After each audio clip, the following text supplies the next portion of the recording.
अस्सलाम वालेकुम जी, मैं हूँ हिना सलमान। एंटरटेनमेंट के एक नए एपिसोड के साथ आपके सामने हाजिर हूँ। आई होप आप लोग ठीक होंगे, खैरियत से होंगे। अच्छा व्यूअर्स, एक कहावत तो सुनी होगी, सुर्ख जोड़े में सजी चांद सी दुल्हन, फलक से ज़मीं पर परी आ रही है। ये कहावत तो सबको बहुत पसंद है क्योंकि हर लड़की का ख्वाब होता है दुल्हन बनना, और दुल्हन बनने के लिए बहुत तगो होती है। बचपन से लेके इस ख्वाब की तामीर करते करते ना वक्त गुजर जाता है। कपड़े क्या पहनने हैं, जेवर क्या पहनना है, कैसे स्टाइलिंग करनी है, कैसे मेकअप करना है, और अपने बड़े दिन को, जिसको बिग डे कहते हैं, उसको कैसे खूबसूरत बनाना है। तो जो खातून इस दिन से नहीं गुजरती, या उनकी ज़िंदगी में दिन नहीं आता, या उनकी ज़िंदगी में जो ये दिन है बहुत सादा तरीके से सेलिब्रेट होता है, तो वो अपनी ज़िंदगी को कैसे गुजारना चाहती हैं, तो हमने ये सब सीखा है जुमा ब्राइड से। और आज हमारे शो में मेहमान ख़ास हैं जुमा ब्राइड। अस्सलाम वालेकुम। वालेकुम अस्सलाम। कैसी हैं? First class. सबसे पहले तो आपको बहुत बहुत मुबारक हो एक बार फिर दुल्हन बनने की। Thank you so much. अच्छा जुमा ब्राइड, आपका असल नाम जो है वो हिरा ज़ीशान है। मुझे ये बताएं कि शादी के 20 साल के बाद भी ऐसा क्या दिल के अंदर, कहते हैं ना कि ऐसी क्या चीज़ थी जो कि आपको हर जुम्मे को शौक़ होता है दुल्हन बनने का? नहीं, शादी तो मेरी वो होता है ना कि जैसे आपने अभी बोला कि ख्वाब होता है लड़कियों का कि दुल्हन बनना, तो मैं शादी पे दुल्हन बनी नहीं। पहले तो बात ये कि शादी पे भी दुल्हन नहीं बनी। अच्छा, क्या हुआ उसके था? बाद फिर अपने शौक़ पूरे किए। हाँ, हुआ क्या था? हुआ बस बेसिकली ये था कि मेरी वालदा हॉस्पिटल में थी, तो मेरा निकाह जो है हॉस्पिटल में ही करवाया और रुखसत कर दिया। अच्छा, वालदा की इतनी तबीयत ख़राब थी? जी जी, वो कैंसर पेशेंट थी, लास्ट स्टेज थी उनकी, और बहुत ज़्यादा वो, यानी कि समझ ले लास्ट स्टेज ही थी।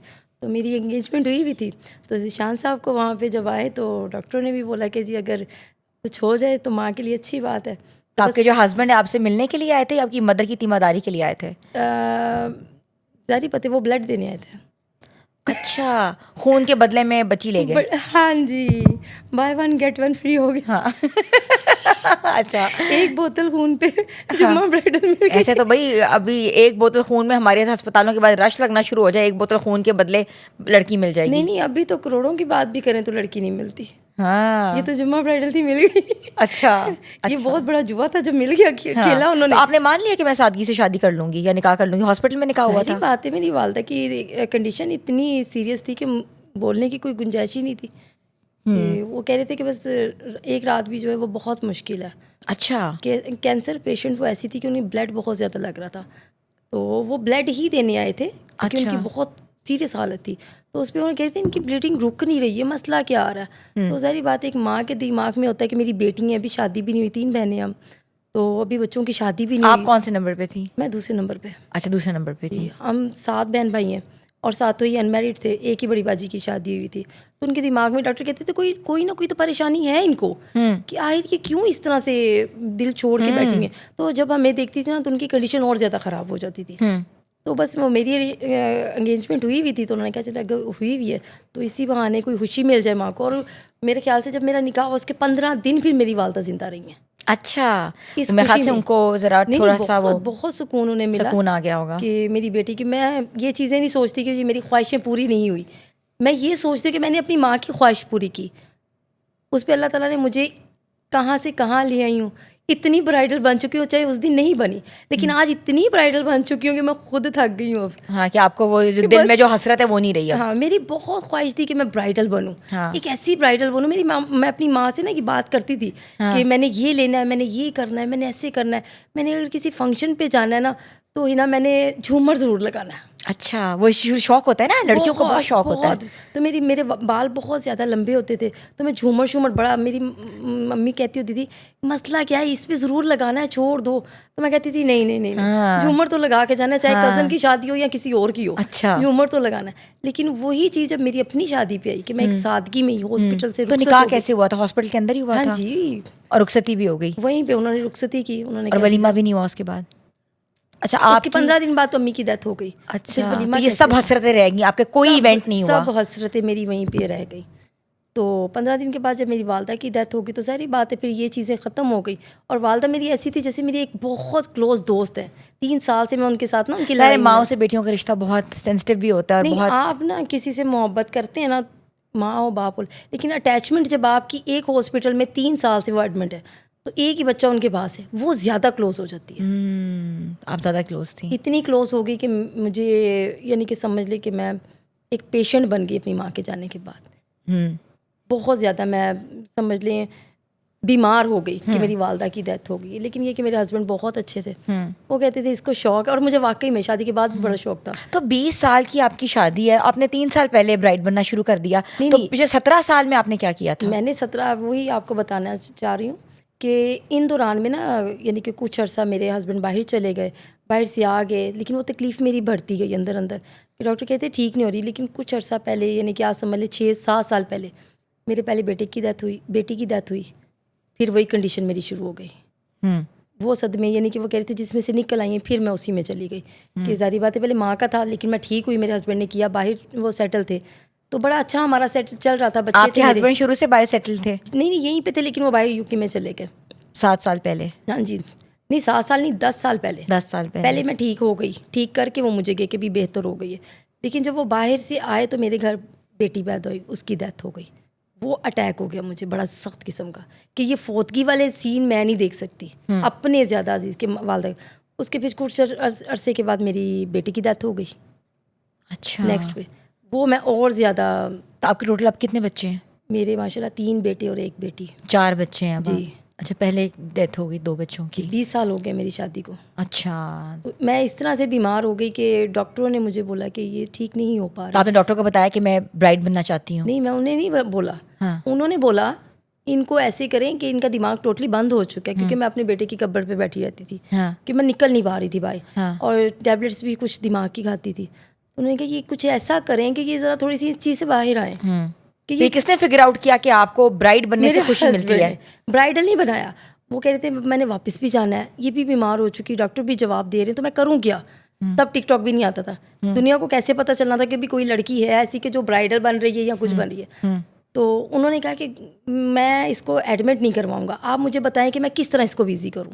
तो उन्होंने कहा बिजी किसी भी चीज़ में कर लें, किसी भी एक्टिविटी में कर लें, जो इनको पसंद करती हैं उसमें कर दें, कुकिंग में करती हैं उसमें कर लें। मैं खाने वाने बड़े अच्छे बना लेती थी, मिलाद बहुत हमारे घर में बड़े बड़े होते थे। उन्होंने कहा नहीं ये चीज़ें ये करती रहती, इसको तैयार होने का, मैं उनके सामने तैयार श्यार होती थी ना, ज़रा टाइम लगाती थी। उन्होंने कहा नहीं ये कुछ उन्होंने चेंज किया। तो ये नहीं उन्होंने कहा कि इनको पार्लर खोल दें जिससे इनकम भी जनरेट हो और डिफरेंट खवातीन से मिलेंगी और बातचीत के जरिए बेहतर हो सकती पहले हैं? निकले तो सही ना। हाँ। पहले ठीक तो उसके बाद पार्लर करेंगे। तो आपने सबसे पहले अपने हस्बैंड को तैयार होकर दिखाया? नहीं, उन्होंने मुझे कहा, उन्होंने कहा कि आज मेरा दिल चाह रहा है कि तुम कुछ मुझे तैयार होकर दिखाओ डिफरेंट सा। अब आपको पता है 1 घंटा तो लग ही जाता है तैयार होकर। वाईफाई तो कह नहीं ये नहीं अच्छा, ये आज कैसी बन गई हो। फिर 1 घंटा लगा के आई, फिर गई, आप देख रहे हो याद हो गई, आज तो तुम अच्छी नहीं लगी। उन्होंने मुझे उस मर्द से निकाला। अब मुझे नहीं पता था वो क्या जा रहे हैं। अब जब हस्बैंड आपको बोले आप अच्छी नहीं लग रही, तो 1 घंटा आप जरूर लगाएंगी फिर कि हुआ क्या है, क्या कर दिया है। तो ड्रेसिंग पहन के ही तो उन्होंने कहा ये भी कुछ अच्छी नहीं है यार, आज हो क्या गया तुम्हें, इतनी अजीब लग रही हो कि देखने को भी दिल नहीं कर रहा। फिर वापस जाना। ये नहीं कि उन्होंने 1-2 माह मुझे इस कंडीशन में रखा। रोजाना आप तैयार होती थी? हाँ जी, और नई ड्रेसिंग भी खरीद के देते थे। अच्छा। आज इसकी जैसा मेकअप करो। उन्होंने कहा मैंने एडमिट नहीं करवाना, एडमिट करवाऊंगा ना तो कोई मसला हो जाएगा। अच्छा, मेंटली आप स्टेबल करने के लिए उन्होंने कहा कि आप ऐसे मैं करता ऐसे करो। ऐसे करता हूँ। तो मतलब कि ये पहन के आपने किस किस सेलिब्रिटीज़ के गेटअप्स निकाले, किन किन सेलिब्रिटीज़ को वॉच आउट किया गेटअप्स करने के लिए? मैंने श्रीदेवी को बड़ा किया। मैं श्रीदेवी की लुक ऐसी निकालती हूँ कि आपको श्रीदेवी और मैं सेम लगेंगी। अच्छा। बिल्कुल सेम। मेरी अभी पीछे वीडियो वायरल हुई है, एक मैंने खुदागवा की दी है और एक मैंने श्रीदेवी की दूसरी लुक दी है, सेम लुक दी है। अच्छा। लोगों ने कहा कि ये श्रीदेवी ही है। अभी ये ब्राइडल मेकअप में नहीं, सिर्फ एक गेटअप में मैंने चेंज होके वो खुद से किया। अभी तो शूट्स बहुत है मेरे, इवेंट्स बहुत बुक होते हैं, जैसे आपको पता है जब नाम हो जाता है। किन सेलिब्रिटीज़ को आपको शौक है कि आप उनके साथ तैयार हो? मैंने अभी जो गेटअप की तरफ आई हूँ ना, मैंने नूरजहान का गेटअप निकाला है। अच्छा। सेम नूरजहान की लुक दी है अपने आप पे कि नूरजहान और मैं सेम लग रही हैं। कि मैं मेकअप आर्टिस्ट से कहती हूँ कि ऐसी लुक निकालें मेकअप में। अब मेकअप खुद भी कर लेती हैं? तो मैं इतनी स्पेल्ट हो चुकी हूँ। अब इंशाल्लाह ताला 1-2 साल बाद मैं अपना पार्लर जो है इंशाल्लाह बनाऊंगी। लोग आपको ये नहीं कहते कि तुम साइको हो यार, इतना तैयार होती हो? इतना कौन तैयार होता है, रोजाना तैयार होती हो? नहीं, साइको वो तब कहें कि अगर मुझे में साइको नजर आए। हाँ, ये नहीं बोल सकते। क्योंकि ब्राइडल बनना ये जरूरी नहीं कि आप साइको है तो ब्राइडल बनेंगे, और अगर साइको है तो इतनी अच्छी ब्राइडल नहीं बनेंगे। ये पहली बात है। हाँ। साइको इस तरह की ब्राइडल नहीं बनती है। ठीक है, वो एक तकलीफ होती है, वो आपको कोई भी हो सकती है। सर का दर्द भी नहीं मान होता, वो भी आपको मार देता, ख़त्म कर देता है। तो ये जो दुख होता है ना बच्चों का, माँ का, ये बड़ा गहरा होता है। लोग ये समझ लें टिकटॉक आई तो मैंने वैसी वीडियो अपलोड कर दी, नीचे अपनी एज मेंशन कर दी, तो बस उसी से कि नहीं जी, एक पहली बात है कि ये इस एज की है नहीं। अच्छा, मुझे बताएं कि आपके फिर हस्बैंड ने आपको कहा इस काम में लगाया कि आप ब्राइड बने, तो हस्बैंड आपके वापस बाहर चले गए? जी, तो जब उन्होंने देखा 3-4 माह बाद कि मैं ठीक हो गई हूँ, हाँ। बातचीत करना शुरू हो गई हूँ, सब कुछ कर रही हूँ उनके साथ, हंस बोल रही हूँ, मेडिसिन भी मेरी नॉर्मल हो गई है, ठीक है, जो मुझे ला के दे रहे हैं उसमें से भी बहुत ज़्यादा फ़र्क पड़ा, तो उन्होंने वापस ही जाना था, वो चले गए। लेकिन वो जब चले गए ना तो जुम्मे की जुम्मे छुट्टी होती थी, तब वो करते थे मुझे। पाकिस्तान में तो संडे की संडे होती है, लेकिन वहाँ जुम्मे होती है, क्योंकि वो दुबई में थे ना, यूके से आ गए थे दुबई, अच्छा, वहाँ पे सेटल हुए। अच्छा, वहाँ पे होती है जुम्मे वाले दिन। हाँ। फिर वो जुम्मे वाले दिन वीडियो कॉल करते थे, तब वो वहाँ 4-5 घंटे वहाँ पे भी लगाते थे। अच्छा, फिर वो तैयार होना, अच्छा, उनके सामने तैयार होती थी तब भी? हाँ जी, ड्रेस मैंने कोई सा भी लाइक किया नहीं कि कोई भी फैंसी ड्रेस पहन लेना, फिर तैयार होना, हाँ। कि वो कहते थे टोटली इसकी एक भी मेडिसिन है वो ख़त्म हो जाए। अच्छा। और मैं बड़ा मोटिवेशन औरतों को करती हूँ कि आप लोग दिल मत छोड़ें, हस्बैंड अच्छे हैं तो आपकी लाइफ बहुत अच्छी बहुत अच्छी है। आप टिकटॉक की दुनिया में आपने कब कदम रखा और टिकटॉक की दुनिया ने आपको कहाँ कहाँ हेल्प किया? और मेंटल हेल्थ का व्यूअर्स बहुत बड़ा हाथ होता है, एक खातून क्या, एक मर्द क्या, एक बच्चा क्या, उसकी सेहत को कहते ना कि डिस्ट्रॉय करने में, मगर मेंटल हेल्थ पे जो काबू पा ले तो ज़िंदगी बेहतर हो सकती है। छोटी सी ब्रेक के बाद वापस आते हैं।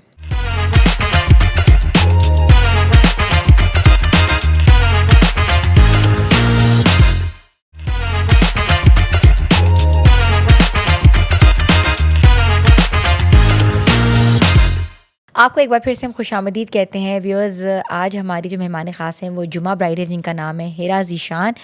उन्होंने अपनी ज़िंदगी के सफ़र को कैसे आसान बनाया, इतनी बड़ी बीमारी से निकल कर लोगों के लिए एक रोल मॉडल साबित हुई हैं, और टिकटॉक की दुनिया में कब कदम रखा ये इनसे पूछते हैं। हिरा, टिकटॉक की दुनिया में आपने कदम कब रखा, और आपकी जो रक्शे वाली वीडियो है वो भी बहुत वायरल हुई, इसके अलावा भी लोग आपको बहुत जगह इन्वाइट करते हैं और आपकी वीडियोज़ जो हैं मिलियंस में जाती हैं, कुछ इसके बारे में बताएँ। सबसे पहले तो जब टिकटॉक आपको पता है 19 में आया था, 2020 में, हाँ। यानी कि मैंने फिर वीडियो जब अपलोड की थी ना, तो मेरी वीडियो मेकअप वीडियो जो है ना, ब्राइडल मेकअप वीडियो, वो मेरी वायरल हुई थी। अच्छा। और जुम्मा ब्राइडल का मैंने ऐसी कहूँ कोई मेरा नहीं था कि भी मैंने नाम दिया है, हाँ। जुम्मा ब्राइडल मुझे लोगों ने नाम दिया है कि जुम्मे वाली ब्राइडल, ये वो है जो जुम्मे को ब्राइडल मेकअप करती है, हाँ, हाँ। ये इन्होंने नाम दिया। और अब तो इना मुझे समझ लें हिरा कहते ही नहीं है कोई, जुम्मा करके बुलाते हैं। हाँ, जुम्मा, बिल्कुल। अब आपको जुम्मा आवाज़ें भी, कैसी मैंने हैं देखा आपको आवाज़ें भी कसरे होते हैं। जी, जुम्मा हाँ। कैसी है, जुम्मा हमें मिलेंगी, इस तरह करके अब मेरा नाम ही इन्होंने जुम्मा रख दिया, हाँ। कि जुम्मा की अब नेक्स्ट जुम्मे पे वीडियो। अच्छा, मुझे बताया रक्शे पे बैठ के कहाँ गई थी? ससुराल।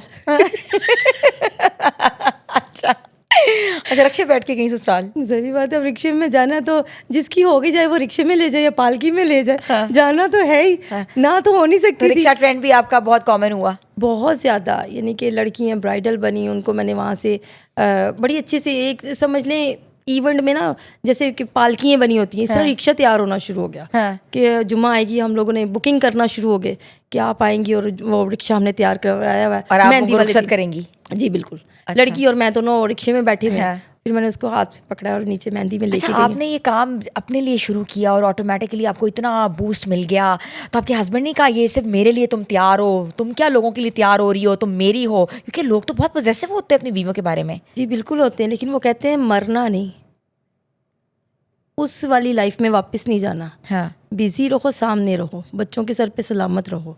क्योंकि कुछ टिपिकल मर्द ऐसे होते हैं, वो कहते हैं कि जी नहीं ऐसे नहीं करना, वो कहते हैं जो करना है मेरे सामने करो, मुझे नज़र आना चाहिए तुम कैसे बनी हो। खुदा ना आस्ता देखें उनकी जो सोच है, मेरे हस्बैंड की, वो कहते हैं आज मैं हूँ, कल नहीं हूँ, फिर तुम्हें कौन संभालेगा।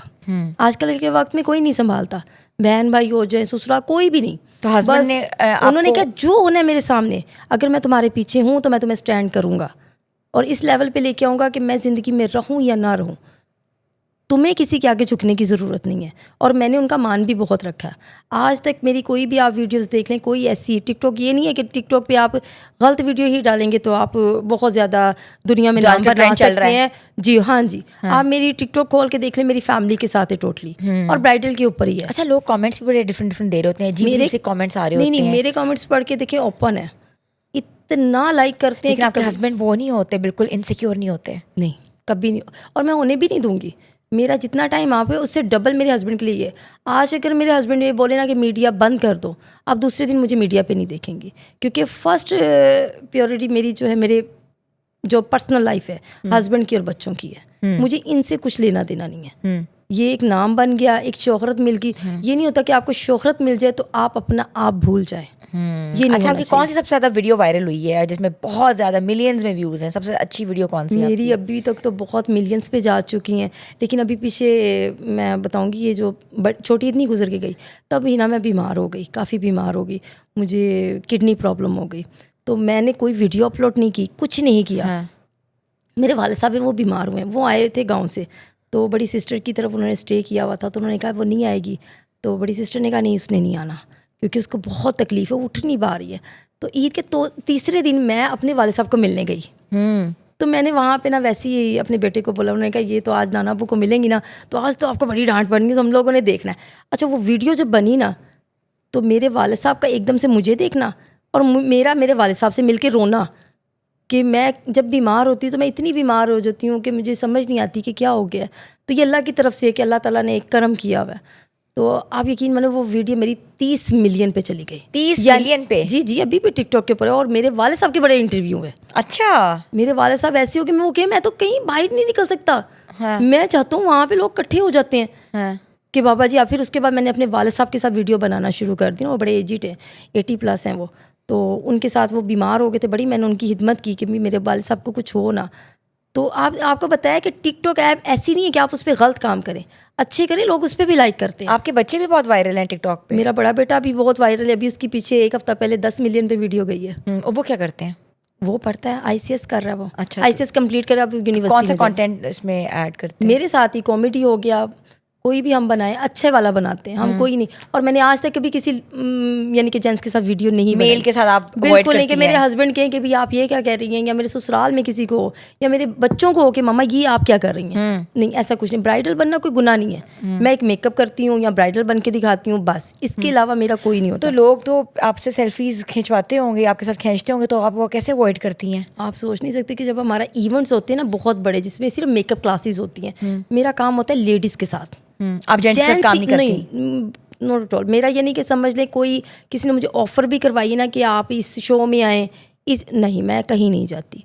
मेरा जहाँ पे ब्राइडल मेकअप शूट होते हैं ना, यानी कि जहाँ पे क्लासेस दी जाती हैं, 1000 हो जाए, 2000 हो जाए, लेडीज आना है, मैंने वहाँ पे जाना है। ऑन द स्टेज मेरा मेकअप करना है, या शो स्टॉपर हूँ मैं वहाँ पे कि 40-50 ब्राइडल है तो फिर मैंने आना है एंड पे। अच्छा, जुम्मा ब्राइड, मुझे ये बताएं कि आप कितना कमा लेती हैं महीने का?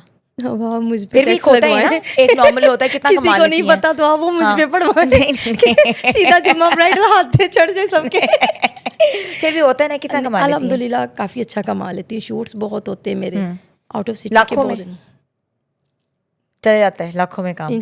माशाल्लाह, यानी कि यूट्यूब से भी मैं बड़ा कमाती हूँ। मेरा यूट्यूब चैनल भी बहुत अच्छा है, अच्छा। यानी कि अच्छी अर्निंग है। तो लेकिन आपके हस्बैंड कमाना- आपको पॉकेट मनी तो नहीं देते होंगे? नहीं, वो तो 2 लाख फिक्स है। अच्छा, वो आते ही आता है? वो आते ही आता है। अच्छा। वो मुझे कहते हैं कि अगर बेगम तुम्हें, यानी कि वो कहते हैं मेरा फ़ख्र हो तुम, अगर बेगम तुम्हें कोई मर्द की ज़्यादा भी औकात होगी ना, तो 25,000 की सिर्फ लेडीज़ को शॉपिंग करवाएगा, इससे ज़्यादा नहीं, पटाने के लिए। हाँ, ठीक है, 25,000 से ऊपर नहीं इससे जाएगा? ऊपर नहीं जाने वाला। हाँ। कि बस पटाने के लिए 50,000 मुझसे लेना और इतनी बेइज्जती करना उसकी हाँ। कि तूने बात क्यों की।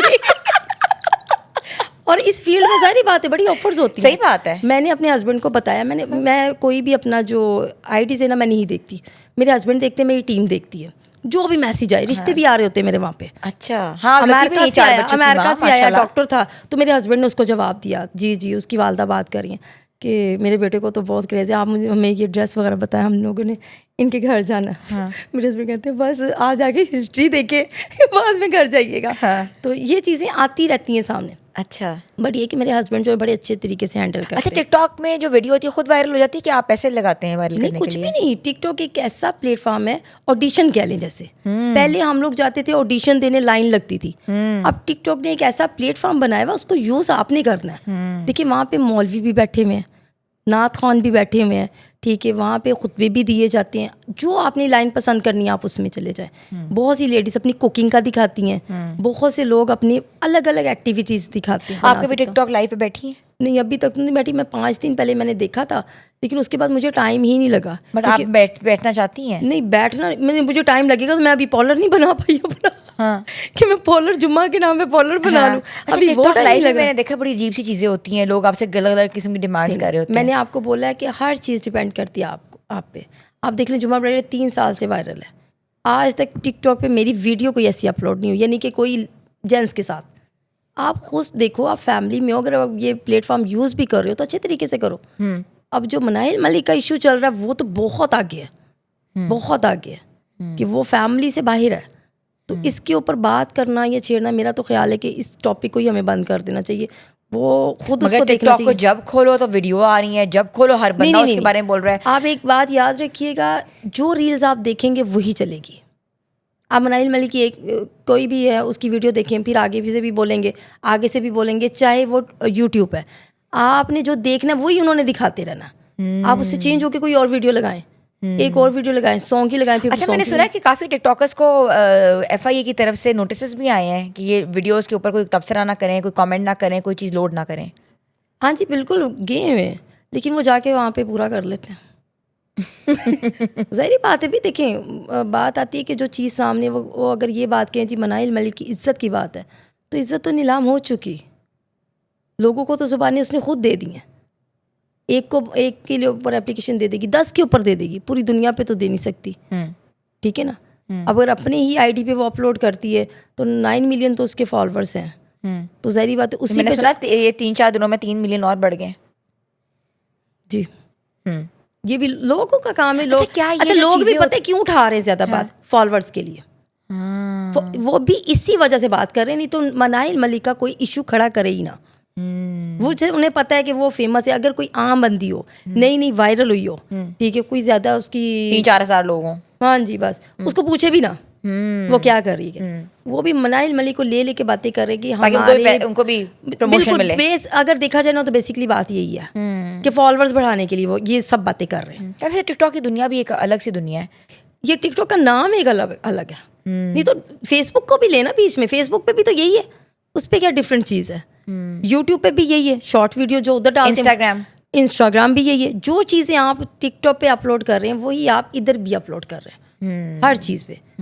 बस लोगों का है कि भाई हम सिर्फ यूट्यूबर हैं, हम व्लॉगर हैं, हम व्लॉग ही करते हैं। बिल्कुल ऐसे ही ना, पॉजिटिव और नेगेटिव चीज़ें हर जगह होती हैं। यूज़ रिव्यूज़ करना आपका काम होता है। छोटी सी ब्रेक के बाद व्यूज़ वापस आते हैं। Stay tune with us.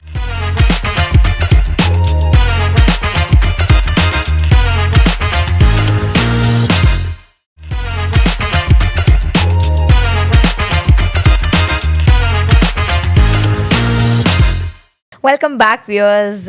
मुझे बताएं हिरा के, मैं आपको हिरा इसलिए कह रही हूँ कि दिल नहीं चाह रहा जुम्मा कहने को, हिरा क्या जुम्मे का दिन नहीं है। अच्छा हिरा, मुझे ये बताएं कि आपके कॉम्पिटिटर्स भी तो बहुत हैं, बड़े बड़े टिकटॉकर्स हैं आपके साथ, तो उस तरह आप कैसे कोप अप करके आती हैं? एक स्टेज पे 3-4 लोग अगर ब्राइड बन के बैठे होंगे तो किसको लोग पसंद करेंगे? लोग पसंद करते हैं उनको जो पेमेंट चार्ज नहीं करते। आप नहीं चार्ज करती? नहीं, मैं नहीं करती। मैंने जो ऑर्गेनाइज़र से या ब्यूटिशियंस ले लिया, बस ले लिया। मैंने ऑन द स्टेज कभी भी क्लासेस में ये रेट नहीं बनाया कि 5000 सेल्फी का चाहिए, 1000 चाहिए, मैंने कभी भी पहले नहीं किया।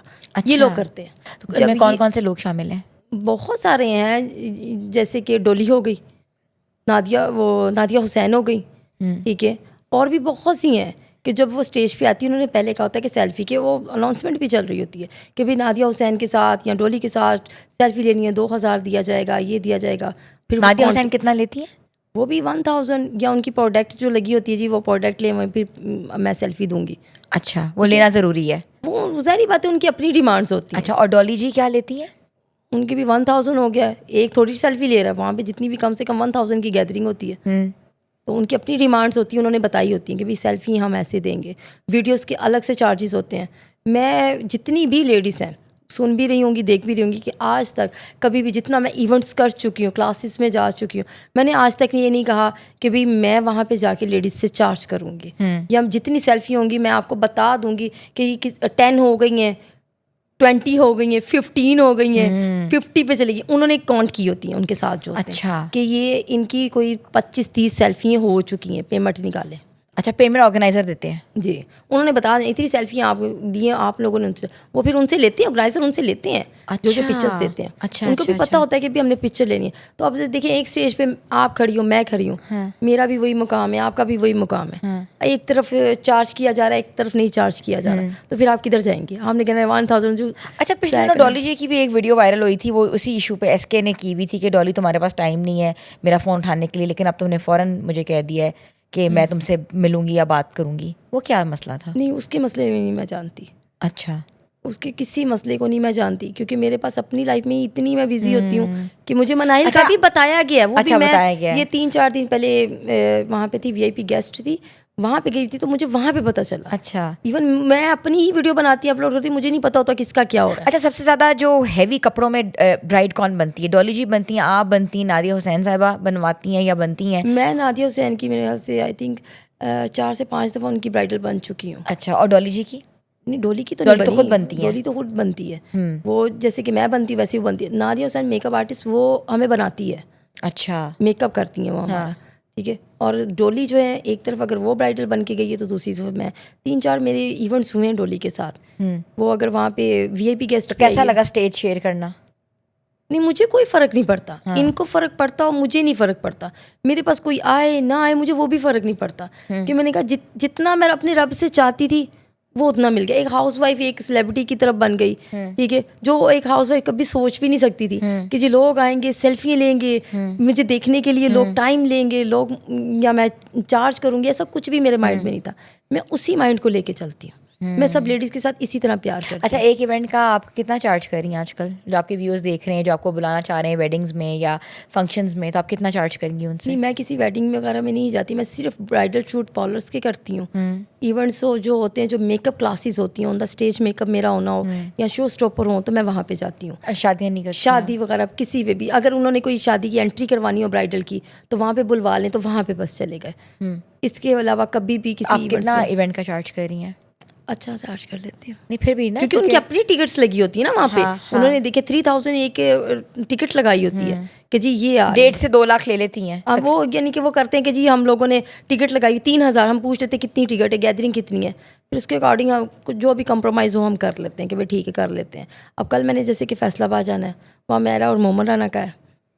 मोमन राना का, जी। अभी हम रात को निकलना था, मोमन निकल चुका हुआ है, तो मैंने जाना था, तो हम लोगों की एंट्री है दोनों की इकट्ठे? जी, मैं शो स्टॉपर हूँ और वो वहाँ पे हम दोनों की एंट्री होनी है।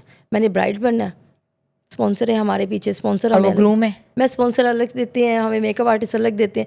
जब आपको अल्लाह ताला हर तरफ से अच्छे तरीके से दे रहा है, तो आपको ये वाला गंद मचाने की ज़रूरत नहीं है। ये लालच होता है, इस लालच में मत पड़े। उसका शुक्र अदा करें कि अगर ना होने से आपके पास है तो आप उसका शुक्र अदा करें। अच्छा, आप डिज़ाइनर्स को भी चार्ज करती हैं? कोई डिज़ाइनर आपको जोड़ा दे रहा हो पहनने के लिए? अगर मुझसे ऊपर बड़ी आईडी है ना, बहुत बड़ी आईडी, यानी कि डिज़ाइनर की होगी, वो हमें PRP देते हैं कि भी आप ये इसकी पहने, और पहन के हमें एक वीडियो बाइट देते हैं। फिर चार्ज करेंगी आप? नहीं, चार्ज उनका नहीं, फिर चार्ज होता बस स्पॉन्सर। हम उन्हें कहते हैं आप फिर हमारे अपने पेज पे लगा लीजिएगा। अच्छा, ये होता है? ये होता है कि पेज पे उसको मेंशन कर दीजिएगा। ठीक है। कोई मज़ेदार किस्म की गॉसिप सुनाए मुझे, टिकटॉक की दुनिया में जो हुई हो, जो आपको वाकई याद हो और आप भूली ना हो आज तक। मैं कुछ भी भूलने वाला नहीं है। इतनी मज़े की बातें हैं। हाँ। ज़्यादातर मेरी अपने हस्बैंड के साथ बड़ी मज़े की लाइफ गुजरती है। अच्छा, कि मैं उनके साथ ही इंजॉय करती हूँ, अपने बच्चों के साथ इंजॉय करती हूँ। इनके गौसम में पढ़ने की ज़रूरत ही नहीं पड़ती। हाँ। कि मैं इनके मसलों में पढ़ूँ। एक मरतबा का आपको बताती हूँ कि मेरे हस्बैंड ने आना था, जब जुम्मा ब्राइडल बहुत वायरल हो चुकी हुई थी। हाँ। तो फर्स्ट टाइम मेरे हस्बैंड आए ना बाहर से, एयरपोर्ट पर तैयार होकर चली गई? हाँ, तो तैयार होके गई। मुझे तो यानी कि समझ लाहौर में बड़ा तहलका मच गया। मैंने अनाउंस कर दी ना कि मेरे हस्बैंड आ रहे हैं, कि फर्स्ट टाइम उन्होंने देखना था ब्राइडल में। तो मैं तैयार होके गई, वहाँ जा गई, यासर शामी भी साथ थे, कि ये हमने देखना कि जुम्मा ब्राइडल के हस्बैंड करते क्या है। मैंने उन्हें पूछा, वो कहते जी 7 o'clock मेरी फ्लैट है, मैं आ रहा हूँ। हम लोग 7 o'clock, हमने कहा जी पहुँच जाए वो जाए वहाँ पे हम लोग यानी कि 10-15 मिनट लेट हुए। हम अंदर के अंदर जाके देख रहे हैं जी पूरा एयरपोर्ट खाली। ये किधर है ही नहीं इधर। सारे मेरे साथ, मेरे भाई भी कि क्या मतलब, मैं दुल्हन बनी इधर घूम रही कि ज़ीशान साहब किधर है, कॉल की कि ज़ीशान किधर है। वो कहते मैं तो घर आ गया हूँ। तो आपकी मेहनत ज़ाया हो गई। आपने तो कहा था मैं एयरपोर्ट पे आ रहा हूँ। कहते आपने मुझे बताया था आपने एयरपोर्ट पे आना, हमने तो सरप्राइज देना था। कहते मैं तो घर आ गया हूँ। आपको तैयारी में इतना टाइम लग गया होगा?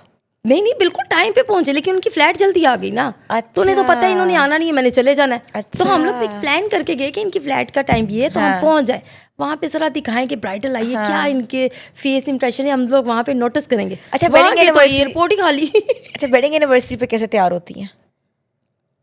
ये इतना तैयार हो जाती है, अब तो वो भी नहीं रहा। जुम्मा ब्राइडल यानी कि समझ लें, अब पहले तो फ्राइडे होता था ना, जुम्मा चलता था। अब तो आगे पीछे की भी बुकिंग इतने कि मेरा जुम्मा ही खो गया कहीं पे। जुम्मा ही खो गया। अब तो समझ लें, अगर मैंने सैटरडे संडे तैयार हुई तो मैंने जुम्मे वाले दिन अपलोड कर दिया हाँ। कि ये जुम्मा ही ब्राइडल है, देख लें, क्योंकि नई फ्राइटी आ गई ना, देख लें कैसा तैयार हुई हूँ। फिर रास्ते में जब हम आ रहे तो जिशान मुझे कह रहे कितनी देर है कि मैं खाना खा लूँ। मैं कैसे करें, खाना भी खा ले और सो भी जाए।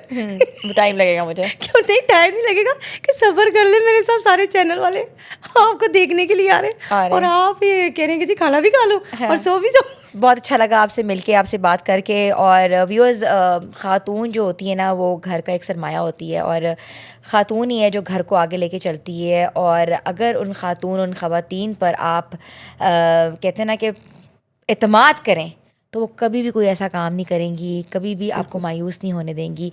टिकटॉक की दुनिया बहुत बड़ी दुनिया है, बहुत लोग वायरल होना चाहते हैं, मगर आपको ये तयन करना है कि आपको किस डगर पे चलना है।